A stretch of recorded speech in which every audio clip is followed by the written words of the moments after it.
Hi there and welcome to the very first episode of Jacqueline Wilson Raised Us. Yeah, I'm freaking out about that too. The podcast for anyone who stayed way past their bedtime reading double act under the covers, ran home from school to watch the next episode of Tracy Beaker, anyone who traded dog-eared copies of the Girls series on the school playground like they were gold dust. Basically, if Jacqueline Wilson was your fairy godmother, this is the place to be.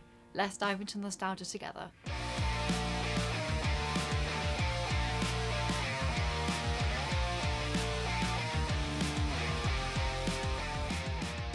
Today I'm here with someone you will all recognise. Please welcome Dani Harmer. Hello. Hi.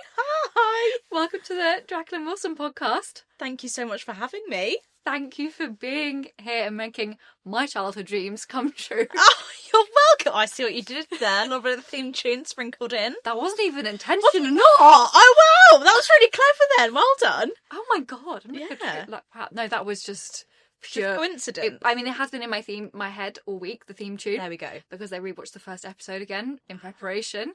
How did you find it? Like, so weird, but so good. Yeah. Like, to be, like, it felt like no time had passed, but also like a lot of time had passed. Yeah, that first episode's pretty intense, isn't it? 'Cause she's It just is. like, she's just bang, she's just straight there, isn't She's she? just Beaker. Just there, shouting. I don't know if she says Bog Off in the first one. I don't remember actually. Probably. Although, did you know? Actually, I don't think I said bog off very much. I think it was only something like 10 times or something throughout the entire series. It's just one of those things that people really caught on. Yeah. You are Tracy Beaker to so many people. I am. How is that as an experience? It's all right. Yeah, It's all right. It's fine. Just, casual. Yeah.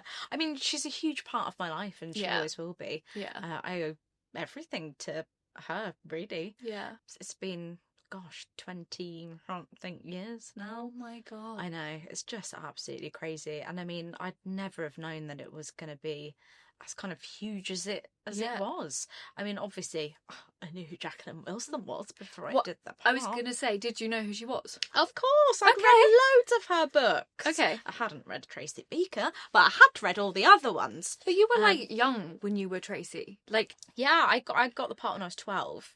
Oh, okay. I thought for some reason I thought you were, like, 8. Oh. No, I don't know. Youthful You're complexion, so darling. youthful. Yeah.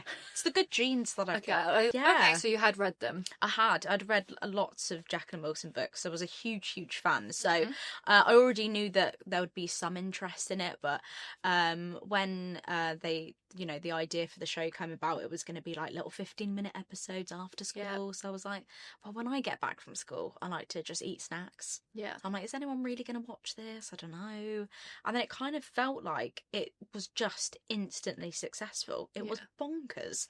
It literally felt like I was normal one day, and then the next day people were suddenly asking for my autograph. Like, it really felt that instant. It was bananas. I can't even imagine what it would have been like if the internet and social media was like a huge thing back then. But actually, it's kind of lucky that social media didn't exist. I think it's kind of good actually, because now people are like so nostalgic for it. Yeah. That it now it almost is better by not having had the internet at that time. I kind of feel like it's almost had a new kind of lease of life now, especially as I've only just joined TikTok, because I'm an old fart. I don't understand what these TikToks and things are. So I feel like it's now got like this new lease of life of me joining TikTok. People are now rewatching it and stuff, which I just think is so lovely, and they're showing their kids and oh my God, no, that's weird. That's full circle. I know, right? What are like the number one things people say to you about Tracy? Most people come up to me and say, it is your fault that my mum and dad told me that I was naughty. And I used to get banned from watching it. And I was like, oh, it's not my fault. I didn't write it. Yeah, I just acted. Yeah, I just acted. So yeah, that's probably like my number one thing, was that most people used to copy her behaviour. But that's the thing, everyone used to get banned from watching. I think my mum had a phase where she was a bit like, oh, she's a bit naughty, and it's like, yeah, but we're already naughty. Exactly. It just brought out the. But I don't think I don't know if it's hard to remember. It brought out the rebel in people. But she was so good. He was such an awesome character, and she had layers. Exactly, and I just think that it goes to show you what a great program it really was. Yeah. What a massive impact it actually had on people. Yeah. And before Tracy Beaker came along, as wonderful as kids' TV was, and it really was spectacular, it was a lot of kind of slapstick comedy. Yeah. A lot of male-driven programs, which I loved. Yeah. I love a bit of Chuckle Brothers. They were awesome. Oh my God, we're really doing a throwback now. We are, aren't we? Yeah, that's Basil Brush. hello, Boom, great. boom. Yeah. But I think Tracy came along and she was something really, really different. We hadn't had like a female-led program before, and she came along and it was a program really about something, and it was kind of educating kids about a topic that probably most kids hadn't really heard of before, but doing it in a way that was entertaining as well. So it was really out there and kind of ahead of its time, really. Yeah, because when I was watching it back, I was like, actually, this is the first like drama series we kind of had as kids. Like, Yeah. because everything else was very it's always comedy, it's always a bit slapstick. Yeah. Like all the gunk and the goo and like and stuff like that. And it was like this was actually the first like proper like adult show you get for like Absolutely. There's plots, there's like lines, there's emotion, there's humour, there's humanity, and it just really like it was the first proper drama I watched. I mean, we had like Grain Chills, and that was kind of more like ensemble pieces, and they tackled some amazing topics for sure. But it was really nice to have a really strong female lead, especially being so young as well. I never thought I would be able to play a character like that, and that's all thanks to Jacqueline. I mean, she tackled some amazing stuff in her book. You know, you could watch it as a kid and totally go, "Oh, that's me. I'm going through something like that," and you didn't really have that, so it was nice.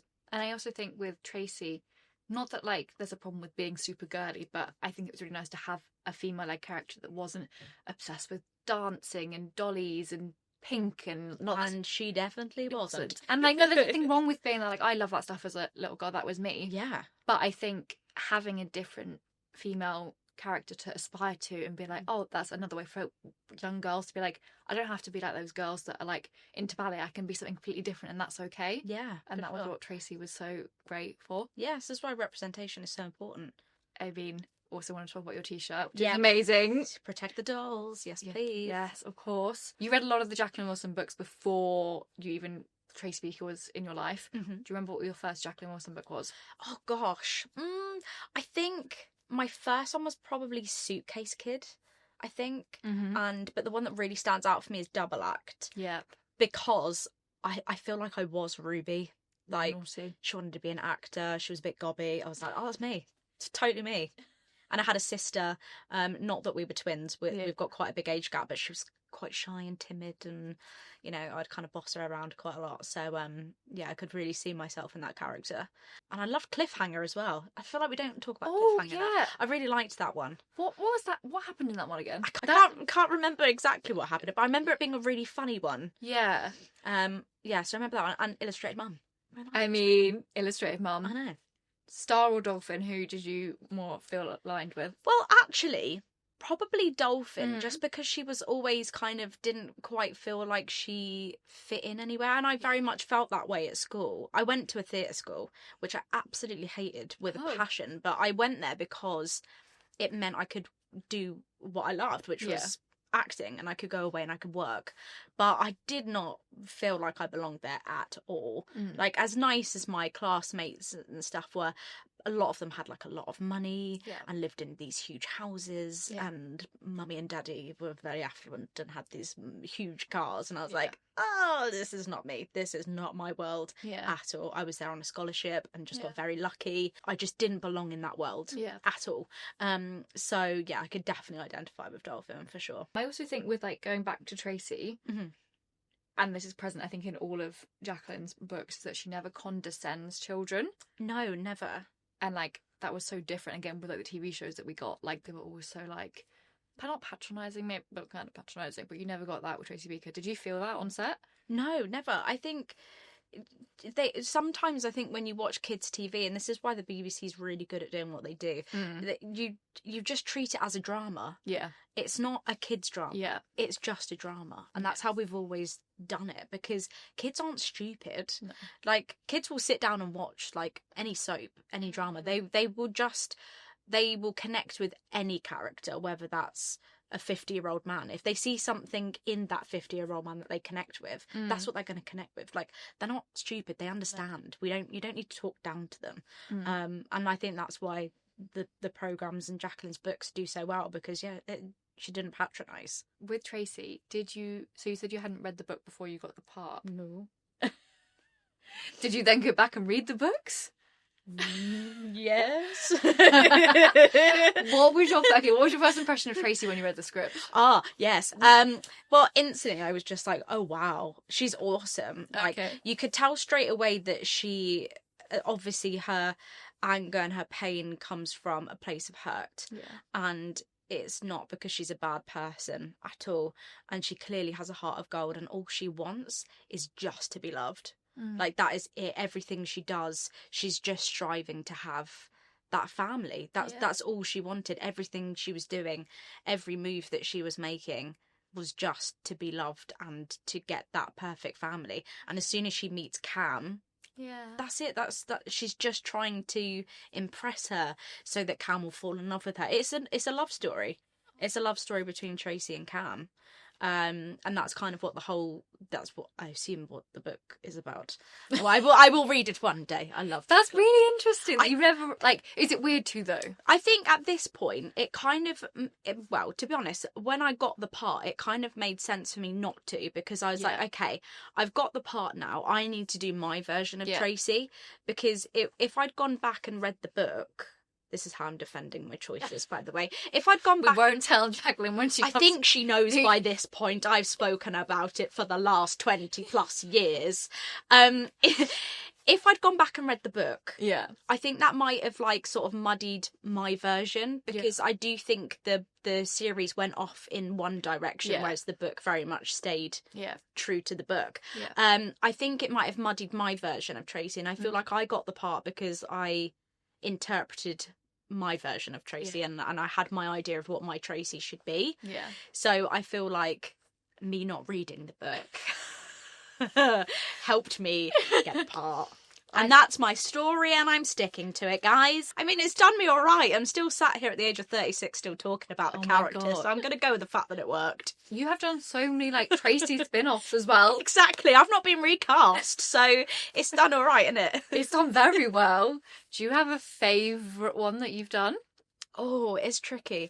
I'd probably say, I mean, obviously the OG series was spectacular, and we wouldn't be here without it. No, we wouldn't. But I'm going to say Tracy Beaker Returns was so good because we got to do longer episodes. We got to really dive into the characters more. And those child actors knocked socks off of us when we were kids. Oh my goodness. They were incredible. Like, so good. I remember being on my first day, bearing in mind I'm, like, now nearly 20 years old, and doing a scene with little John Bell. When I say little, he's now, I don't know, probably in his 20s. Off in Hollywood. Wait, doing whatever he's doing. He played, well, now you're testing. Sorry, because I love the show. I watched Tracy Beaker Returns. So he because there was little Harry. No, he wasn't little Harry. Toby. He played. Oh, Toby. Okay. He was complicated, Toby. Yeah, right. Yeah. So I remember doing a scene with him, and I was like, oh my goodness, he is acting me off this damn screen. What is going on here? He's like 9. What is happening? And then I remember us being like halfway through the series, and he was like, I can't, I'm not going to come back for the next series. And I was like, oh, why? He was like, oh, I've just had an audition with Peter Jackson. I was like, excuse me? Yeah, he was like, yeah, I've got a part in The Hobbit. I was like, okay, yeah, you go and do that then, babe. Yeah, goodbye, see you later. It's like, oh my goodness, that's how good these kids were. They were ridiculous. Storylines were just that bit better. We really pushed it so much so that we pushed a kid off a roof. Yeah. Oh my god. Was that T or Lily? Lily.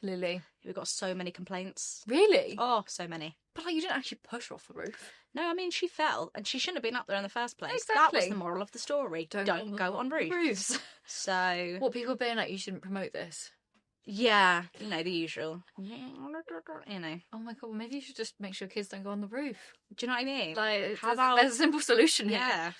It is funny that people think that if you see something on the screen, you're automatically going to do it. I know. It's got a bit ridiculous. But yeah, I think Tracy Beaker Returns for me is probably my favourite. I just think those kids were just so good. I mean, that's why they're all off winning BAFTAs and just being fantastic. Yeah, Mia. I know. I cried. I cried.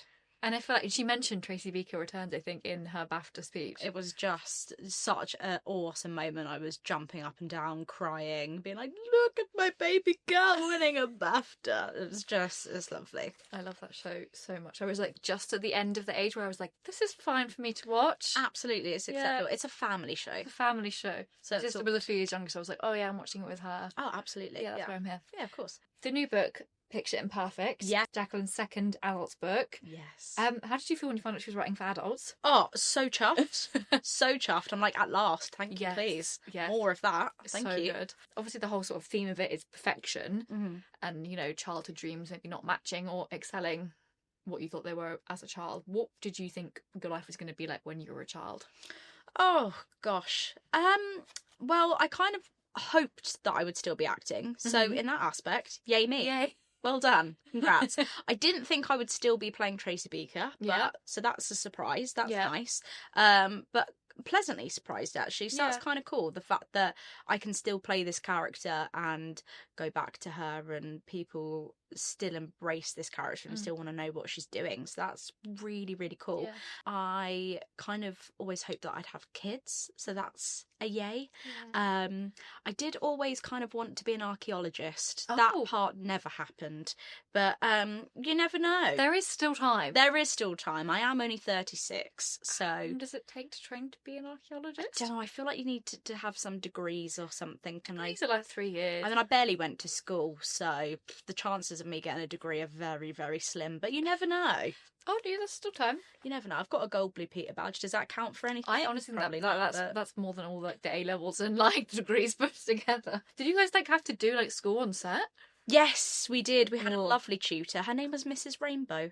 Is that the nicest name? Yeah, she was adorable. Sometimes she let me nap because she could just tell that I was tired. She was like, you could either nap or do some colouring. I was like, thank you. You had a lot on your plate. You were like a childhood icon, so like it's a lot to carry. It's a lot to carry. To carry on the shoulders. Speaking of icons, should we bring Jacqueline in? Yes, please. Hi, Dani. Lovely to see you. Please take a seat.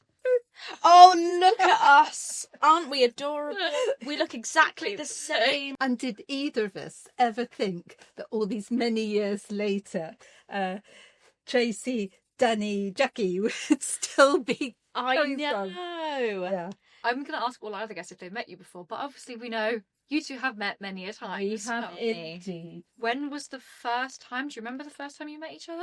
Well, I was invited, filming had started, and I was invited to come on the set, and I was thrilled to bits. And it was between takes, and there were lots of children there because there were children playing the main parts in the dumping ground. And then there were also lots of children who were just being background children. Say, how horrible to be a background extras. That still sounds quiet. Yes. And the director said, right, look all around. Guess which one is playing Tracy? And I just saw Dani, and she wasn't being stroppy or whatever. She was being perfectly lovely. But I just thought, this girl, obviously, she's got the right attitude, the right looks, the right... There's just something about you. So there you go. So, and you had nothing to do with her casting? No, how I wish. I have never, ever been allowed to be on any casting thing for anything. And I have begged and pleaded. But, and I said, look, I'll sit right at the back. I swear I won't say a word. I will even, you'd just be turning around looking like this. But I would love to see what people have to do for their audition and how people are narrowed down. Never once has anybody ever trusted me to behave myself and do that. So, I guess it might be somewhat intimidating, though, if you go into an audition and then Dame Jacqueline Wilson is just sat in your audition. Dani, you have something special to show Jacqueline. I do. Would you like to see? Yeah. Oh, I got a new tattoo. God. Isn't that wonderful? Isn't it? I have not shaved my legs, though, so I do apologise, but I wanted to show It's so beautifully shaded. Isn't it wonderful? And it looks as if Nick himself, Nick Sharrod, has actually done it for you. Isn't it great? Oh, and that is just so Yeah, I cool. got it done a couple of weeks ago, so I thought I would show you. I remember you being quite a while ago on Strictly Come Dancing, and like some fuddy-duddy old granny, I thought, good God, Daddy's got tattoos. Very much approve of Tracy. Yes, thank you. I'm literally turning into the illustrated mum myself, actually. Well, there we go. Many tattoos now. Do you think has anyone ever actually done Nick's designs? Like, has Nick ever done a tattoo on someone? Well, for the illustrated mum, there was a prize put out by the television company or something. You had to draw, I think, Dolphin maybe. I can't remember quite what it was.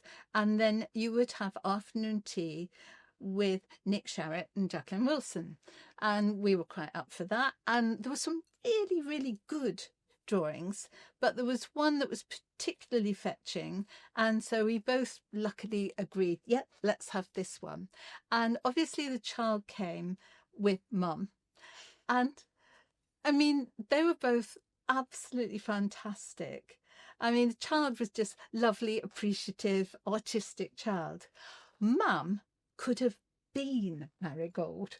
Oh, really? Oh. She had a lot of tattoos, very confident, and as soon as we sat down, she said to Nick, "Here, you, I've got something for you." So Nick was a little alarmed, and she said, "Right, I want you to design me a new tattoo, and I want it to be like bats disappearing down this crack here." So Nick, okay. And he got out his sketch pad and did a beautiful, beautiful drawing like that. And she was very pleased. And she said, right, I've told them at the tattoo studio, I shall be back this afternoon with the design I want. Now, we never knew whether she actually did, how lovely it would have been if she'd sent us a sort of full colour photograph. Wow. We're gonna have to track her down. I was going to say, if any of you, Yeah. if that is you or your mum or your sister or your aunt, please send us a picture of the bat tattoo. Maybe not all tattoos. I was gonna say.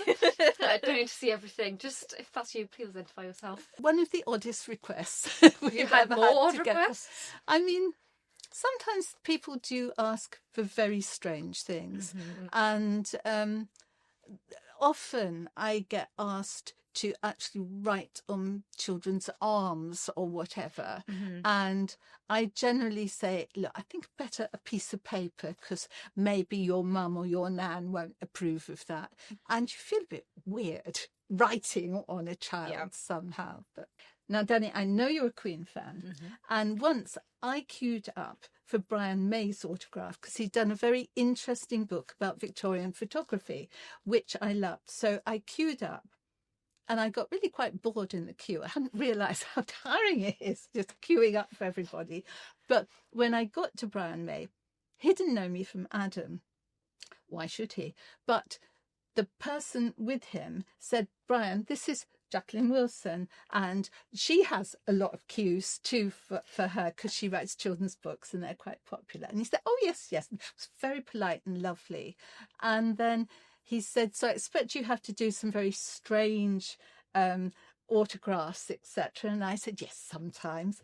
And he said, well, somebody further up the queue actually wanted me, he gave me photographs of his girlfriend's bare breasts. And he said, I stared at them, and he said, write your name over the breasts. And he thought, shall I? Shan't I? Right, May. Just do it really quick. And he did say, thank God she wasn't there in person. Right. Going, no, please. Yeah. Yeah. Photos Photos is weird. photo. Yeah, the photos, but I feel like you're almost like, do it proper. I don't know. Very odd, very odd. Have you had any Tracy Beaker fans get tattoos of you? I've had someone tattoo my handwriting before, Okay. but I'm not sure if I've seen many Tracy Beaker tattoos, the same as mine. Yeah. But I'm not sure about my actual face. And possibly. I'm sure there's one out there somewhere. Again, if there's someone with Dani's face on them.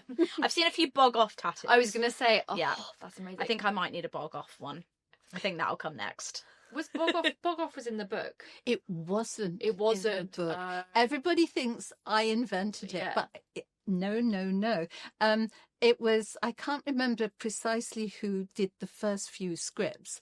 I mean, they were spot on and wonderful, and I thought it was very clever because you can't have real swearing on a children's television thing. Although weirdly, they did say that they frequently had huge objections from parents saying, how dare you have swearing on a television program? Absolutely. Yes, which, is sad in a way, but not a single moan from any child. They just thought funny. They love it. But yeah, we used to get lots of complaints, especially about Bog Off, because many people used to copy. We have some lovely messages from you, from your readers. Okay.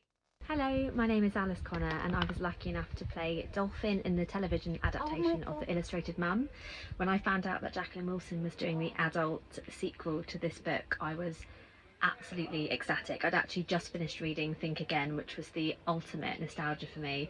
I've grown up with Jacqueline Wilson's books and I absolutely cannot wait to read this one, which will be extra special for me personally. Oh, Alice, this is so exciting. I'm a bit nervous about what you might think of the book because it is totally from Dolphin's point of view.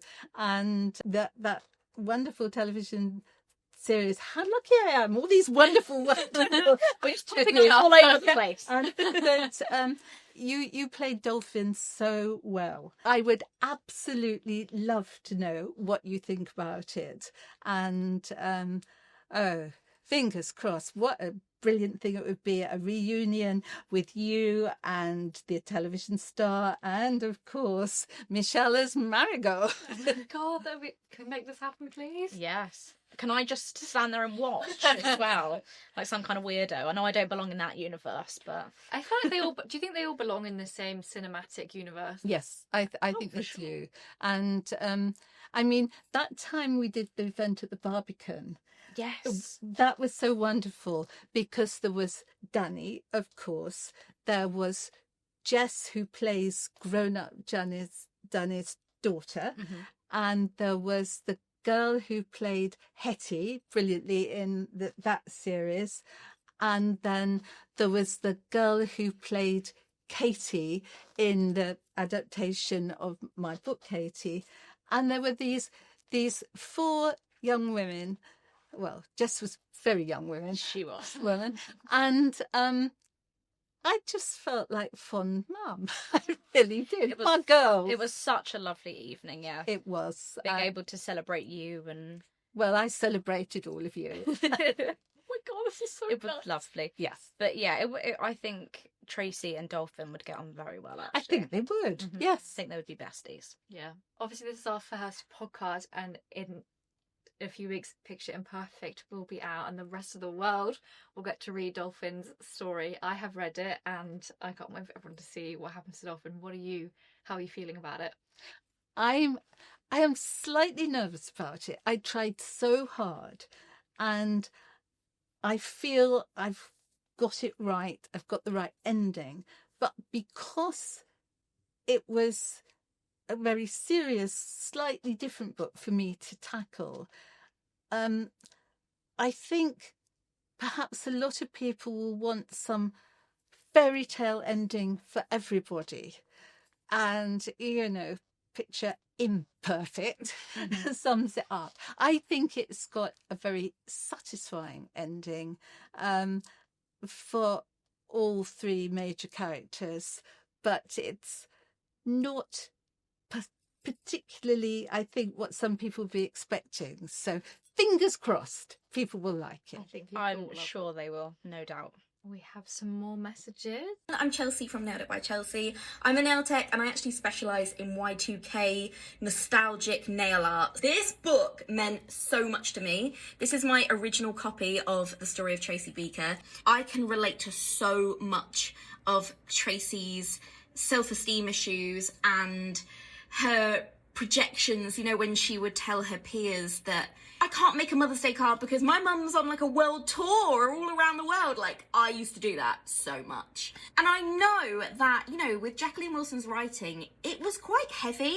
especially that it was targeted for children. But that was great. And I know that some kids would probably be like, I don't get it. But for the weird kids like me and the kids who were going through stuff behind closed doors at home, this was just that place that you could go to and be like, yeah, I get it. And yeah, it meant so much to me. It still means so much to me. And just thank you, Jacqueline, just for bringing these really like heavy topics to life and delivering it in such a child-friendly way. Just all my love. Well, I'm so pleased that it had a real impact on you. And I think it's wonderful that lots of people who didn't experience a happy childhood found it a very comforting book. And loads of kids with very lovely homes actually could see what it would be like to end up in care. I mean, what was interesting, there was a little bit of feedback, and particularly after the very brilliant television series that went on and on and on, that, you know, that they felt that Tracy was a bad influence on children. And yet I went to endless schools at that stage, and I said, now, Tracy is a little bit naughty, isn't she? And they would all nod like this. I mean, this was for primary school children. I daren't take that attitude with secondary school children. Yeah, like what? but and then I said, why do you think she's so naughty? And every single time, several kids would say, because she misses her mum, because she feels unhappy, because she's upset. And these were really young children, 7-ish. And I thought, yes, this is what it's about. Yeah. And I think, I don't know, you've made such an impact on the nation, Dani, and your voice is sort of saying, bog off, whatever. Parents, they didn't watch.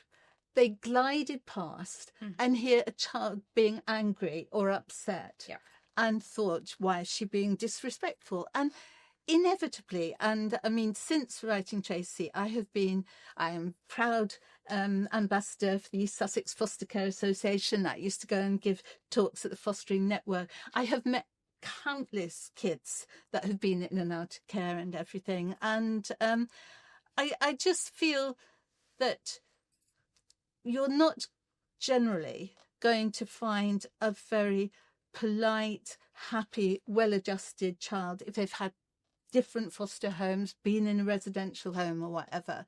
And I wanted to show that life isn't necessarily a picnic for these children, but that I wanted to show also, as the books progress, that actually Tracy is a fantastic mum. And in the as she gets older, as you get older, I think in the last two series, I would say Tracy still has anger issues at times. Oh, absolutely. But always there for her daughter and understands her daughter and just has that security of knowing she comes first. And I think that's the message too I wanted to get across, that you needn't necessarily, even if you haven't had the greatest of childhoods, you can go on, you can change things, you can be wonderful to your own children and also foster children in the last series too, so that I've watched each episode avidly. I could go on Mastermind. Have you really watched every single episode of? Yeah. Wow. Mm-hmm. Did you see that there was that sort of kind of like a magazine when you got a sort of DVD of the series on it? Yeah. That's in my attic somewhere. Yes. And there were Tracy Beaker dolls. I have a Tracy Beaker doll sitting on my bookshelf. Oh, wow. Tracy Beaker. I don't have one of those. I've only got one. Oh, what? I tell you what, Did you ever get a pair of Tracy Beaker knickers? No, you've got Tracy Beaker knickers. Well, this is just unfair. For children. and there were Tracy Beaker pajamas and Tracy Beaker china. I have got the Tracy Beaker china. Yeah. I have Remember got that. Yeah. I've got a little plate and a little bowl, a little cup. Yeah. So You've said before, I think Tracy's, even though you've carried on with Tracy's story for years, you still wouldn't do an adult, even though you feature adult Tracy, you wouldn't do an adult book. You see, I've done for children Tracy as an adult. but from Jess's. From her daughter's point of view. It's, if I were to do, and in many ways I would love to do, I think many people would love you to a do it novel as well. for adults about Tracy. It would, Right? Would love it. I mean, I would feel it would be like, as a mother or a grandmother, going into your sort of beloved girl's private life, if you see what I mean. Sure. And it would feel a little bit odd, but never say never. There's a commercial bit of me that thinks, yeah, There we go. that Heard it here is first, fun. guys. I think our publishers would love it. My ears just pricked up as well, as did the BBC's. Yeah, I was So- going to say, everyone. I suppose it must be tricky for you as well, because obviously Tracy is so beloved, and I suppose like almost all of the millennials, we kind of own her, it feels like. So you kind of almost have that pressure as well, I guess. If you were to do an adult novel for us millennials, it would kind of be that kind of pressure, I guess. It would be. But if it ever had an adaptation, there is nobody ever bold enough or stupid enough to say, well, who's going to play her? No, can I get dibs on that, please? Please, can I still play Tracy? Thanks. If it ever happens, I promise you, yes. Thank you so much. Right. Again, heard that. His video binders. Yeah. That's basically my contract. So We have 2 more messages as well. I genuinely think Jacqueline Wilson was the most influential author of my childhood. I like to think of myself as a reader of the 90s classics. So I grew up reading The Suitcase Kid, The Bed and Breakfast Star, Bad Girls, The Lottie Project. But my absolute favourite was Double Act. Not only because I am also an identical twin and my whole class read Double Act all together and it suddenly made being a twin super exciting. But a fun fact for you is that my twin and I actually auditioned for the movie that came out in like 2002. My whole family drove from the South Coast up to Birmingham for the auditions, and we actually got into like the final 3, but obviously we didn't get the part, unfortunately. But I think that is just such a fun memory that I have. And something that I love is that Jacqueline Wilson's legacy just has not faded through the years. So my daughter, when she started to read all of the classics that I read and continued to read the books that Jacqueline Wilson released after that. So she was such a huge fan as well. I even took my daughter to meet Jacqueline Wilson at a book signing about 8 years ago, which was just such a special moment that we got to share. And I'm so happy that people are still reading her books, that she's still writing books and writing books for millennials like myself who grew up reading the classics. And I love that people still love her. I just think she is an author for all the ages and genuinely just a British icon. Oh, what a lovely message. Do you know, I was at Birmingham and when we arrived, I was going to be doing something else there as well, but we saw all these identical twins lined up. It was really surreal. How lovely it would have been if it would have been you and your twin.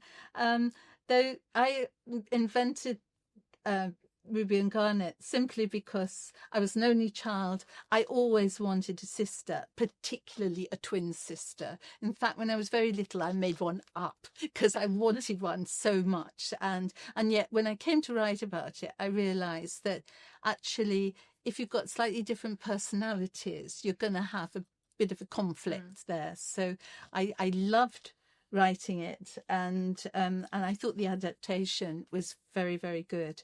And I think I had a tiny part in this where I played somebody rather like myself, involved in making the film about twins, the film within the film. And to my horror, I was awful at it. And I mean, you think you're being asked to act something that's totally in character, and I was just wooden and rubbish. So I know I doubt that it very takes much. to be an actor, and it's not me. Were you ever in Tracy? Did you ever have a cameo in Tracy Beaker? I don't think I Don't did. think you did. No, maybe they were wise enough to just back away from the that. BBC? Why did that not happen? So right, next time when we do the the adult adult. version. Right, last one. Jacqueline Wilson quite literally shaped my entire childhood, and I don't doubt that she did for thousands, if not millions, of other children as well. My favourite Jacqueline Wilson book has to have been Lola Rose, because I actually remember going to my mum and asking her if she could legally change my name to Lola because of this book. My mum did not listen to me, of course. I must have been about 11 years old, but I was so obsessed. I carried this book around with me everywhere. But more recently, I actually started rereading these books as an adult, which is just the most nostalgic, fun, incredible experience ever. Jacqueline Wilson's characters go through all of those struggles that we all experienced when we were that age, and I think reading those books as a child just made us all feel seen and heard, which is why we all loved it so much. Oh, that's lovely too. And I'm so impressed with all these books behind you. It's a tower. I don't think I could put my hands on that many books now. And Lola Rose was a really difficult book to write because it dealt with not one but two really quite serious things. Mum being ill with cancer and a dad being quite scary, and mum and the two kids have to leave.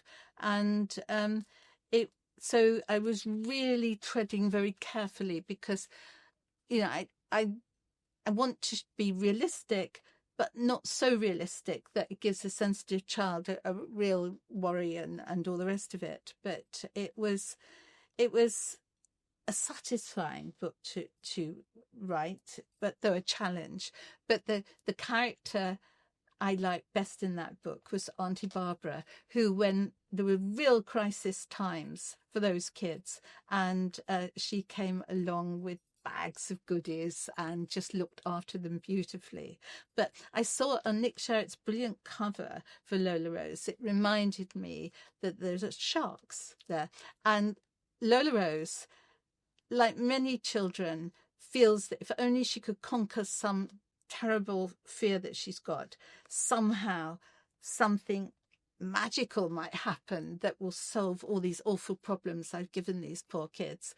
And she's got a fear of sharks. Well, I have to say, I have always had a fear of sharks, a huge fear of sharks, a sort of, goosebumps even thinking about them. Mm-hmm. And so I thought, I have her actually being very brave. And I thought, okay, I'm going to see what it's like.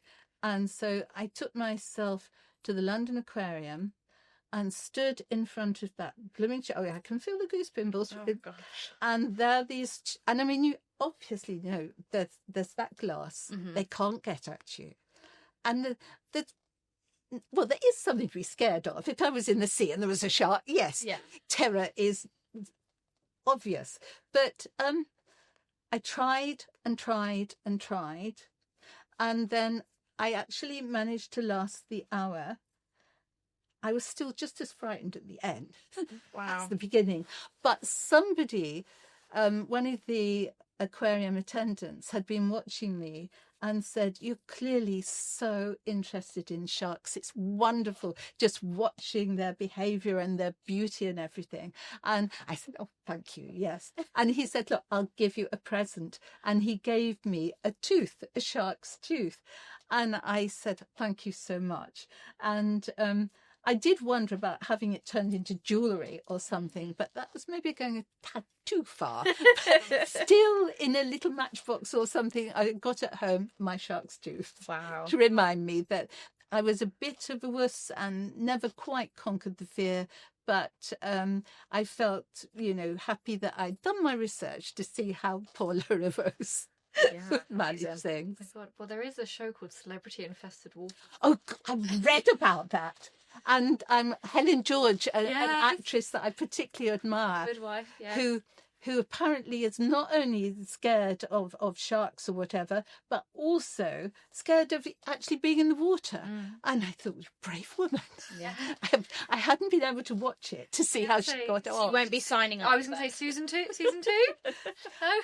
I do remember long ago I did an event for Lola Rose, and my lovely publicist Naomi knew nothing about being scared of sharks and thought wonderful appropriate venue was this aquarium, and it was part of a tour, so I didn't really know exactly where I was going, or if I hadn't quite taken it in. And so she said, so it's the aquarium this afternoon. And I said, aquarium? Because it's by the seaside. And I thought, yes, fine. But I said, they don't have any sharks there. And she said, yes, they've got this wonderful shark tank. And I thought you could go in front of it. And I said, I can't, I'm scared of sharks. And she thought, because we have a good teasy relationship, I was joking. But I said, look, feel. And already I had absolutely damp, clammy hands. Oh, and she said, oh, my God, you really are scared, aren't you? I said, yes, I can't be near them.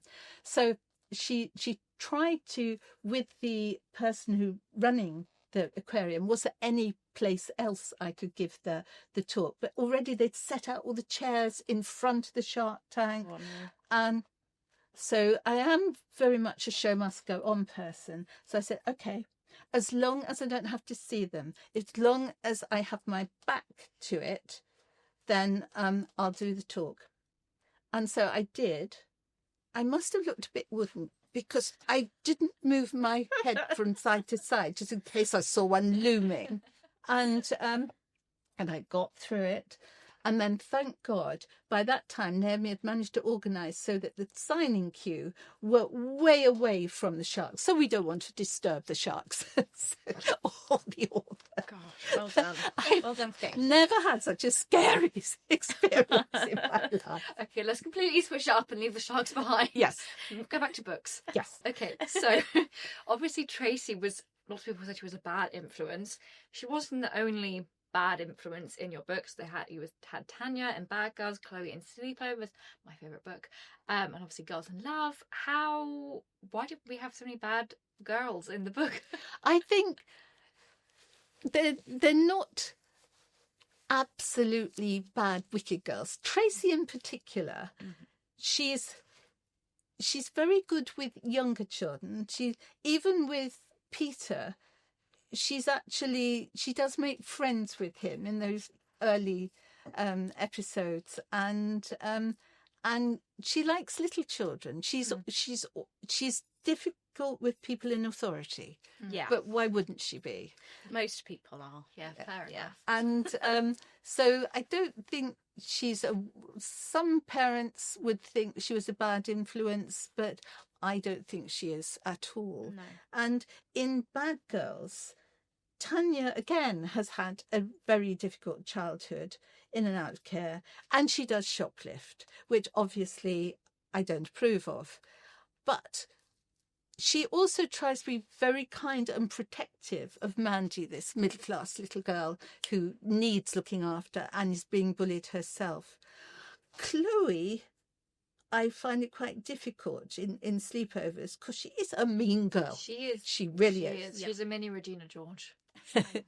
But I think all of us have had some girl like this in our lives. Oh, yes. That and I think, hopefully readers can relate to the story. And maybe if there are any potential Chloes, just be thinking, could this be me? Mm-hmm. Why am I doing it? Who knows? Maybe look inward. Yeah. Ooh. There was a lot of friendships, really strong friendships, also some more complicated, tricky ones. I'm thinking of like Louise and Tracy, and then Justine and Tracy. Mm-hmm. You really delve into so many amazing friendships. Do you have any favourites? I am fond of the unlikely friendship with Tracy, when I write later on about you and Justine meeting up, there's a whole load of hostility. Mm-hmm. But it was also then you get to understand each other, and although Justine has the cheek to be after your guy. I know. How dare she? What was it like meeting up with Montano? Oh, it's always so much fun. It really is, because it feels like no time has ever passed, and we always like just pick up exactly where we've left off. And obviously we're both mums now as well, so we've always got so much to talk about. But yeah, I always find Tracy and Justine's relationship one of my absolute favourites. I think it's because they were different but so similar, and I think actually when they were younger, if they would just take a second, they probably could have just been best friends.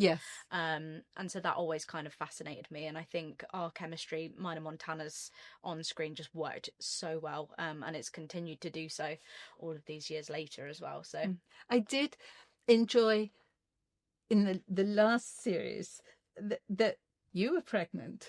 Yes. And Montana wasn't. Yeah. But the script required Justine to be pregnant. Yes. And not you. And not me. So I was pregnant in real life. Oh, okay, real. And Montana was wearing a fake pregnancy bump. So I was having to disguise my pregnancy, and Montana was wearing a fake pregnancy bump. It must be really should have done that differently. Yes. So that was quite amusing. But it must have been quite difficult for the cameraman, to get the right sort of shot. I was constantly like carrying things and awkward angles and bags, and putting children in front of my stomach and stuff. So that was hilarious. I think another favourite relationship was Tracy and Peter as well. Oh yeah. Because their little relationship at the beginning, where she was kind of almost like a mothery figure to him, and now obviously we know as the series have gone on, they're now like romantically together as well, which I just think is just the best. So yeah, but looking back on the series, it's because obviously they were actually the same age in the series, but obviously girls are just like so much more mature, but yeah, just seeing their relationship over the years as well, and seeing that all kind of develop in the newer series as well. It's just so cute, that romance, and it was like destiny, like they're absolutely meant to be together, so it's lovely. I know. I mean, it's the sort of nighttime scenes were particularly poignant. Yeah, and as a viewer, like when I watch it, you're so rooting for them as well, so it's lovely. This is so cute. I can't believe this is happening. I rewatched the first episode, and you see Tracy and Louise's friendship sort of like break down. You see Louise's pain that like, oh, Tracy didn't write to me or anything. And that friendship breakup, that pain, even like they're like, how long have they meant to be in the first episode? Like 8, 9? Yeah, about that. Yeah.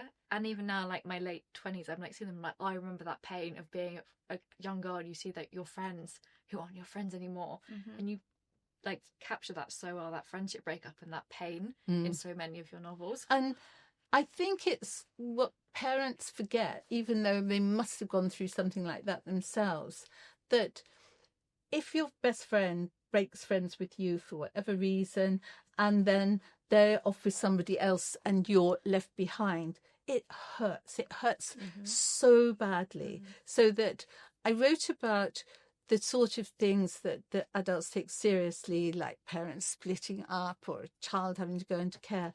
But losing a best friend is almost up there. And parents always say, meaning to be reassuring, don't worry, you'll find another best friend. Yeah. And it's hard when everybody in your school, say, has actually made their best friends and their little circles, and I think it's particularly a female thing actually. Oh, yes. And to have a best friend is really, really important. I think as you get older, many guys seem to have lost touch with some of the friends from the past. Not very good always. They make lovely acquaintances that they might have a drink with or play weekend football or something with. But women are far more keeping in touch and going for coffee or a meal together or whatever. And I think it's just the way we are programmed to be. And, to have a really close woman friend or a little circle of friends, I do think it's very important. Yeah. It's so much harder on you than even at whatever age, losing a friend is so much worse than losing a romantic partner, I think, most of the time, because there's no set path to how you're meant to cope with it afterwards. Because if you have a breakup, it's like, oh, okay, go. I mean, I'm trying to do like the rom-com thing here, like eat some ice cream and go out on a night out. But like, what do you do when you lose a friend? Yeah. Because they're the person that you turn to with that breakup. And it's really sad. Yeah, it is. You've given us so much advice over the years, guided us. Would you be able to give out some more for a few people? I'll try. Along with Dani's help. Oh, I don't know whether you want advice from me. I will give it a go. Okay, here we have the first one. Dear Jacqueline Wilson, adulthood is nothing what I imagined to be like. I feel exhausted by the world that we live in. I am an illustration student and I've been working part-time as a cashier, and that has put me in a really, I think sad is the word, I felt just extremely numb on my days off, and I felt very unmotivated to continue drawing, and part of it's also just that I feel like I'm not good enough. I was wondering, how do I continue? Or like, especially when I'm anxious about getting my big break. Thank you. I think you're in an unhappy place at the moment. I understand totally. The big break sometimes doesn't happen for a long, long time. And I think it's wonderful that you're studying illustration. It will hopefully give you a whole new life if you get to the end and finish and get your qualifications, and maybe tips on, I don't know what sort of illustration you want to do, but how to go about, say, if it were to illustrate books. I know publishers have days when people come in with their work and it's looked at. There's still magazine work. There's all sorts of illustration work out there. At the moment, you're tired. I think you're studying, you're being very good at supporting yourself. It's a bit mind-numbing. And I think you've just got to keep going if you possibly can. I know I wasn't an overnight success. I wrote about 25, 30 books that were published, but nobody had ever heard of them. They never went into any other editions. There were no adaptations. It wasn't until the story of Tracy Beaker came along, and then the brilliant telly adaptation, that I started to feel I'd made it. And also, more important, no, not as important, but it was important that I started to make some money out of it. Because very important. Up till then, I wrote all sorts of different things. Particularly, I specialised in confession stories for magazines that were called things like Loving and Love Affair, which sound pretty racy, but actually weren't. And I wrote at least 2 a week, long stories, because you were paid by the 1,000 words. So the longer I could make it, the better my finances would be. And I had a little daughter then, and it was hard going. I did feel exhausted at times and depressed, and never, ever, ever dreamt that I would ever be in the position of sitting here like this and nattering on about myself. So if you can, just get yourself through this sticky time. I never thought I was good enough to get anything published, and thank goodness I was mistaken. Try and have faith in yourself. But if by any chance it doesn't work, I promise you it won't be the end of your life. Something else will happen. You sound a very interesting, sensitive person, and good luck. I mean, it's a difficult world that we're living in now, and I think everybody is feeling the same kind of fatigue and exhaustion. Just keep on keeping on. It's tricky, but yeah, have a little faith, and best of luck to you. It sort of feels like where Dolphin is in a bit in her life. She is exactly that. Yeah. That's what's so interesting, in that revisiting characters when they are children, like Tracy wants to be a writer, Tracy wants to be an actress, and I think Tracy is a big success in what she is doing as an adult, but very few of us actually get to fulfill their childhood dreams. Yeah. and everybody, wants to get that moment when they feel I've made it. Yeah. So okay, we have some more questions for you. Hi Jacqueline. I loved reading your books growing up because of how central the theme of friendship was in so many of your stories. Recently, I found myself drifting apart from one of my closest friends. She's gotten married and had a baby, and we're now at very different life stages. I'm so happy for her, but I feel like she's leaving me behind. I don't want to lose our friendship, but I feel like I'm the only one making the effort to stay in touch and meet up. What should I do? I think this is such a common problem because we all are at different stages. Particularly when you've grown up, you've left school, if you've been to university, left that. And then some of us have partnerships and babies much earlier than other people. I don't think your friend has gone off you. I think she is just so tied up with all the baby things and all the different coping mechanisms, and particularly if she's having to put the baby into a nursery while she works and everything. And I think you feel isolated in that circumstance, and the only other people that understand are other mums in the same situation.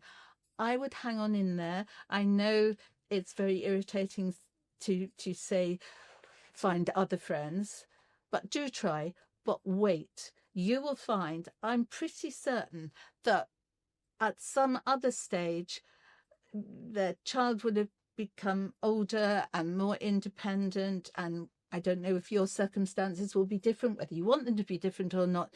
But then I would, get in touch then and say, hey, do you fancy catching up with a coffee, or just something quite casual? And I think she'll probably jump at the chance. And I have to say, I've been friends with the same person from the first day at secondary school, and we were very sort of close and went out dancing together and everything during our teens. And then we went slightly our separate ways, living in different places, but we did keep meeting up, and we both had partners then, very young, much too young, and met up as a foursome occasionally. And then I had my daughter very young, though don't regret that at all. And this friend waited a while, and then we did leave different lives. But then, and we saw each other, say, once or twice a year, but not a lot. But then when my marriage broke up, that friend was so wonderful and came and was just very, very kind, and we were cozy again together. And then we became very close again. And now we're old. We don't. I am next week going to, I think it's going to take me 3.5 hours by train, because I don't drive, sadly, and my friend is too old really to drive, but to get to see her.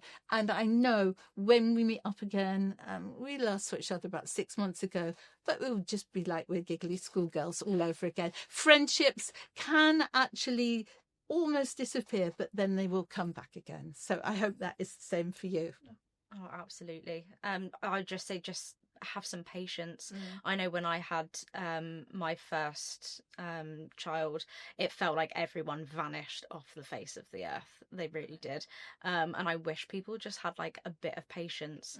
It felt like one minute I was the fun out partying person, and that's kind of all I was good for, and then the minute I got pregnant, everyone was like, no thanks, I'm not about that. So they just totally stopped talking to me, and it felt like all my friends just kind of disappeared. I was like, oh, okay, thanks. And actually, when you're having kids, you really need friends around you, because it's really hard work.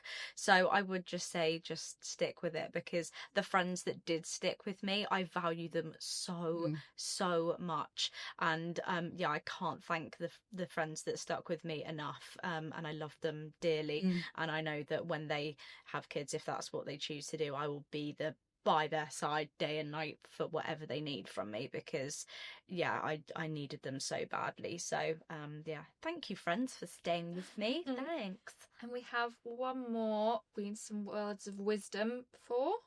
Hi, my son just turned 15 and I'm really struggling to get the balance right between protecting him and letting him live his teenage life. He wants to go to parties, stay over at friends' houses I don't know, and be on social media constantly.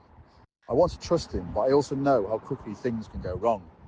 Every time I say no or ask questions, I get told I'm ruining his life or that I don't understand. I worry that if I'm too strict, he'll just start lying. But if I'm too relaxed, am I being negligent? How do you keep them safe without making them feel caged? How do you stay close without smothering them? Well, I need this advice as well, because my 9-year-old is basically a teenager. So please, I feel like enlighten me as well. I feel like the ruining my life feels like something Tracy would have said as well. Oh, you're ruining my life. Absolutely, that was such a Tracy line. So yes, please enlighten me as well. How can I do this? I think it's so lovely that this dad is such a kind, caring dad and want to do the best by his son. And it's the most difficult thing in the world, because of course you want to protect your son and yet you don't want to smother him. And of course you cannot be a teenager without being stroppy and overreacting. It's all those hormones pumping through you, and also so wanting to have status with your friends rather than be the one that isn't allowed to go and do things. I truly would actually sit and have a chat with your son, preferably if you're, say, doing something else, like watching something you're half watching on telly, so you're not actually looking at each other, or if you drive him somewhere talking. It's much easier if you're not face to face in a sort of cringe sort of this is lovely, but in an embarrassing situation. And say, just be honest with him. Say you don't want to come over too heavy, and yet you can't help being worried, and just point out a few of the dangers, but say, you think maybe back to your past and what could be fun, but just say, can we be open with each other? And if you suddenly find yourself being completely rash or daft, just remember that your old dad loves you and will be there for you, but for goodness sake, don't get yourself into too much trouble.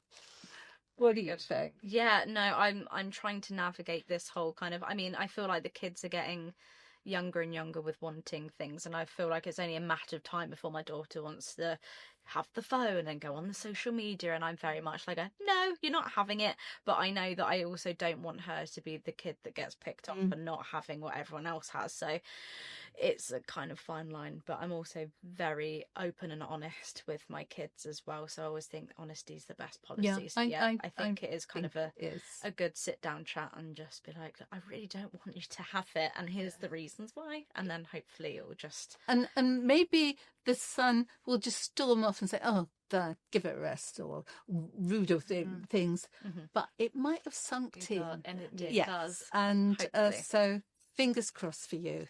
And your son's a lucky boy, because he's got a great parent. Yes, absolutely, someone that cares, which is good. Before we wrap up, Dani, do you have any questions for Jacqueline? Oh my gosh. Yeah, so about that Tracy Beaker adult novel. When do we start? No, it's not really a question. I just want to say thank you, because obviously I wouldn't be here without you. But also just your books. It's so lovely now that I get to sit down and now read it with my daughter, which is just lovely. Oh, it's been so nice. Have she seen any of the early Traces? Well, she sat down. She's watched a couple of episodes now, which is quite nice, because before I think I tried to show her a bit too young, and she was like, "This is boring." So now she's getting a bit more into it. She loves the dumping ground, which is obviously the newer ones, but yeah, she's really started loving your books, which is just lovely. So yeah, it's just so nice that we get to enjoy that together. So not really a question, just wanted to big you up a little bit. Well, where would it have been if it hadn't been your brilliant performance? And also to be adolescent Tracy Tracy when she came back for a bit and then she disappeared and then she came back again and like a yo-yo. Well, you're absolutely valiant. I mean, you must get tired sometimes when people say, "Oh, look," and they don't say it's Dani Harmer. They might say it's Tracy Beaker. I do get called Tracy. I think I might have done that. My own name. No, it's fine. I've been called worse, so it's fine. No, I just love it, and I'll quite happily play Tracy for the rest of my life. I think Tracy in an old people home is going to be hilarious. That I can't wait for that. So I'm sure it will happen. Is it hard to separate? Can you very much switch off from being Tracy?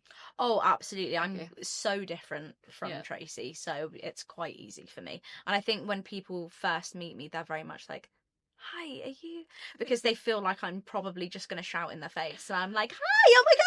And I'm covered in like Disney things. And they're like, "Oh, you are so not what I was expecting." And I'm like, "Oh, hi." So yeah, I'm very, very different. So it is quite easy for me to switch off for sure. But she'll always be a part of me. Oh, definitely now. I've got her tattooed on me. I'm so pleased. Yes. She's with me feel forever. very proud. And I'm sure if Nick Sharrett is watching this, he will feel very, very proud. Oh, I hope so. Yes. Dani, before you go, we have a little something for you. Oh my gosh. Oh, this is so fabulous. Oh, and you really did. Thank you. Oh, I perfect. should wear it proudly. It really looks great. Thank you. I might restyle the hair before I wear it, but thank you so much. You're so welcome. And if anyone wants to win this cap, they can head to Club Cos, not the one that Dani's literally wearing, but No, this is mine. You're not having it back. you can head to Club Cosmo where we will be doing a very fun giveaway of a number of these hats. Thank you both so much for being here. It's been great fun. And although we've seen each other from time to time, it's so lovely to catch up, isn't it? It is. It's always lovely. Yeah.